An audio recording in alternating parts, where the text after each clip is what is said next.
കഴിഞ്ഞ 10-30 വർഷമായിട്ട് ഞാൻ ഒരു കേസ് പോലും തിരുവനന്തപുരത്ത് ഹെപ്പറ്റൈറ്റിസ് എ കണ്ടിട്ടില്ല.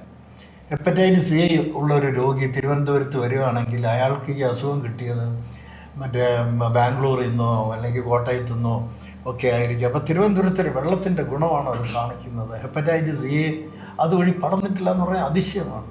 അതുപോലെ ഹെപ്പറ്റൈറ്റിസ് ബി ഇപ്പം നമ്മൾ പണ്ട് കണ്ടിരുന്ന അത്ര ഹെപ്പറ്റൈറ്റിസ് ബി ഇന്ന് കാണുന്നില്ല. ഞങ്ങളിപ്പം എൻഡോസ്കോപ്പി ചെയ്യുമ്പോൾ എല്ലാവരെയും ഹെപ്പറ്റൈറ്റിസ് ബി ഉണ്ടോ, ഹെപ്പറ്റൈറ്റിസ് സി ഉണ്ടോ, HIV ഉണ്ടോ നോക്കുന്നുണ്ട്. പക്ഷേ ഇന്ന് നമ്മൾ ഹെപ്പറ്റൈറ്റിസ് ബി പോസിറ്റീവ് കാണുന്ന വളരെ വളരെ കുറഞ്ഞിട്ടുണ്ട്.